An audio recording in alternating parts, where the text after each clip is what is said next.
కస్టడీలోకి తీసుకొని ఒక మనిషిని దారుణంగా కొట్టి చంపి కుట్రపూరితంగా సీసీ ఫుటేజ్ను సైతం మాయం చేసి చివరికి శవం కూడా కనపడకుండా మాయం చేసి ఆ శవం ఎక్కడుందో, ఏం చేశారో, ఏమైందో కనీసం కుటుంబ సభ్యులకు బూడిద కూడా ఇవ్వని అత్యంత అమానవీయ పాశవిక ఘటన జరిగి, ఈ ఘటన కూడా ఎక్కడ జరిగింది? So called state head quarters. అంటే చంద్రబాబు నాయుడు గారి ఇంటికి ఆమడ దూరంలో.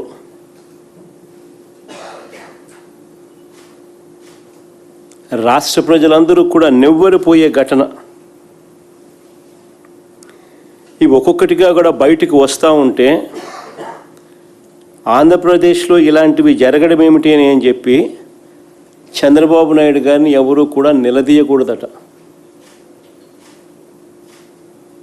ఇలాంటి ఘటనలు మనకు కనిపిస్తూ ఉన్నా, మన కళ్ళు ఎదుటి జరుగుతూ ఉన్నా, సాక్షాత్తు విజయవాడలోనే స్టేట్ హెడ్ క్వార్టర్స్లోనే ఇవన్నీ కూడా జరుగుతూ ఉన్నా కూడా చంద్రబాబు నాయుడు గారిని ఎవరూ కూడా నిలదీయకూడదట. వీటి గురించి ప్రశ్నిస్తే, వీటి గురించి నిలదీస్తే వెంటనే వాళ్ళ దగ్గర నుంచి వచ్చే మాటలు ఏమిటి? క్రిమినల్స్కు మద్దతు ఇస్తారా అంటూ తాను ఎదురుదాడి చేయడమే కాకుండా తనకు తానా తందానా అనే ఎల్లో మీడియాతో కూడా ఇదే మాదిరిగానే రాతలు రాయి చేస్తారు. Character assassination.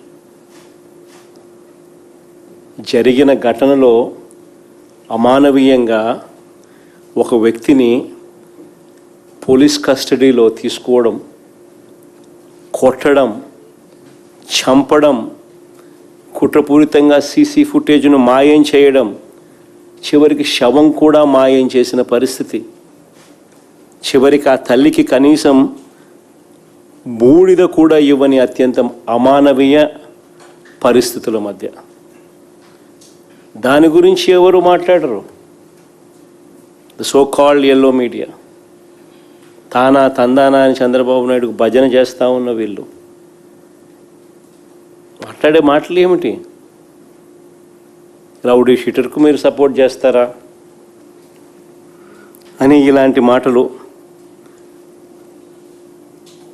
నిజంగా ఈ టాపిక్ కూడా డైవర్ట్ చేయడానికి, ఆశ్చర్యకరంగా ఈ టాపిక్ డైవర్ట్ చేయడానికి చంద్రబాబు నాయుడు గారి పార్ట్నర్ కూడా,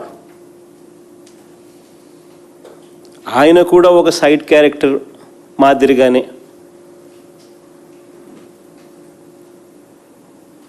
వీళ్ళతో తాను తందానా అంటూ పొలిటికల్ డ్రామాలో ఈరోజు అందరూ చేస్తూ ఉన్న పరిస్థితులు. ముందుకేద్దాం. స్టేషన్లో ఫుటేజ్ లేదంటున్నారు.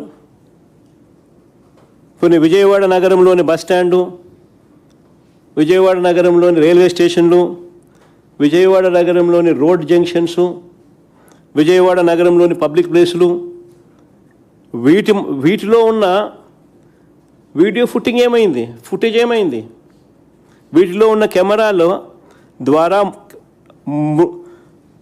ఈ శవాన్ని, మృతదేహాన్ని ఎక్కడి నుంచి తీసుకెళ్లారు అన్నది కనుక్కోవచ్చు కదా. ఎక్కడికి తీసుకెళ్లారో కనుక్కోవచ్చు కదా. కానీ సిట్ ఈ దిశగా ఎందుకు పనిచేయలేదు అని అడుగుతా ఉన్నా.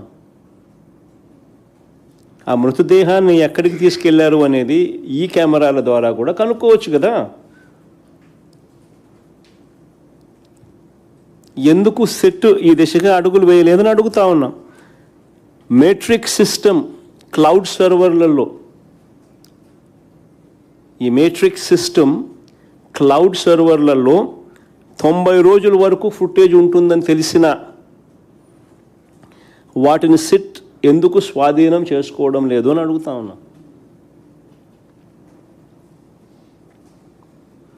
ఇంకా ఒక అడుగు ముందుకు ఏమంటారా, ఇంకా ఆశ్చర్యం కలిగిస్తాయి.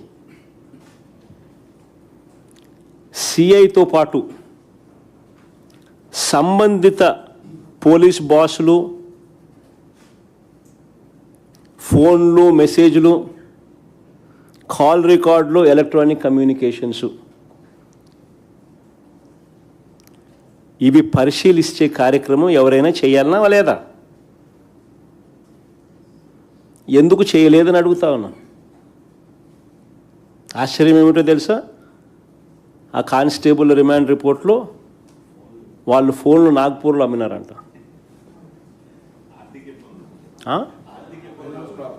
ఆర్థిక ఇబ్బందుల వల్ల వాళ్ళ ఫోన్లు నాగ్పూర్లో వాళ్ళు అమ్మినారంట. అసలు ఏమిది? మనిషిని చంపేసినారు, శవాన్ని కనపడకుండా చేసేసినారు, వీడియో ఫుటేజ్ లేదు, మాయం చేసినారు.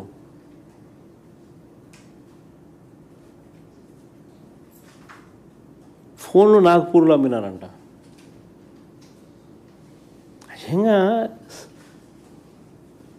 ఈ ఘటన ఎలాంటి ఘటన అంటే నిజంగా ఎంటికలు లేస్తూనే పడతాయి. అంటే ఒక సామాన్యుడి పరిస్థితి ఏమిటి అసలు ఈ విజయవాడలో హెడ్ క్వార్టర్స్లో?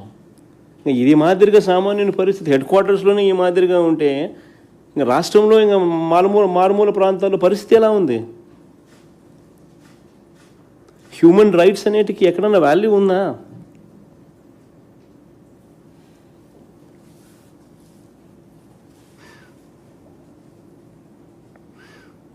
అదే సిపికే సాయికృష్ణ తల్లి మళ్ళీ మే 28వ తారీఖున, మే 6వ తారీఖున జరిగితే మే 28వ తారీఖున సాయికృష్ణ తల్లి అదే సిపికే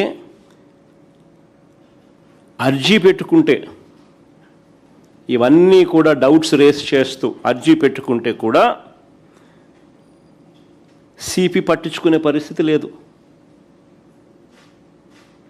తర్వాత సాయికృష్ణ బంధువులు, దీని తర్వాత మళ్ళీ సాయికృష్ణ బంధువులు డీజీపీ గారికి కూడా చెప్పినారు. డీజీపీ గారిని కూడా అప్రోచ్ అయ్యి డీజీపీకి కూడా చెప్పారు. చెప్పినా ఆయన పట్టించుకోలేదు.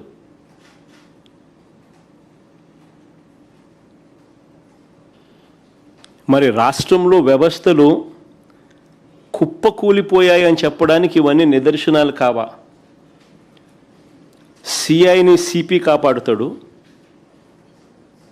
సర్కిల్ ఇన్స్పెక్టర్తో పనిచేయిస్తాడు తనే కాబట్టి సిఐని సిపి కాపాడుతాడు, సిపిని డీజీపీ కాపాడుతాడు, డీజీపీని చంద్రబాబు కాపాడుతాడు.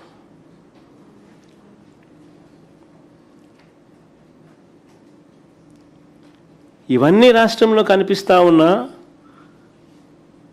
మన కళ్ళ ఎదుటే కనిపిస్తూ ఉన్న సాక్ష్యాలు. కుప్పకూలిన పోలీస్ వ్యవస్థ, దిగజారిపోయిన పోలీస్ వ్యవస్థకు అద్దం పడతా ఉన్నాయి. దళిత యువకుడు క్రాంతి కుమార్ మరణ వాంగ్మూలం ఇస్తూ సోషల్ మీడియాలో తాను మాట్లాడి ఆత్మహత్య చేసుకున్న వీడియో వైరల్ అవుతా ఉంది.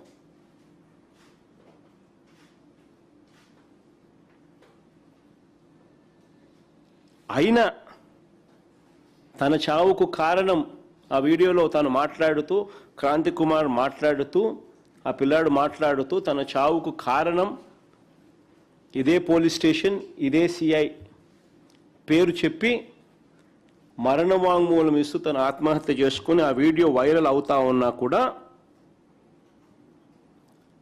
ఇదే సిపి పరిధిలోకే వస్తుంది. ఇదే సిపి పరిధి. ఏం చేస్తున్నాడు? ఏం చేయరు.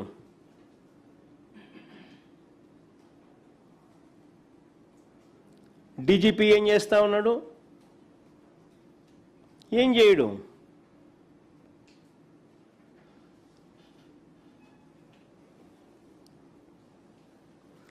మరి క్రాంతి కుమార్ మరణ వాంగ్మూలానికి విలువ లేదా? మన ఆ పిల్లాడి మరణ వాంగ్మూలానికి విలువ లేదా? మరి ఓ తల్లి పెట్టుకున్న అర్జీకి విలువ లేదా?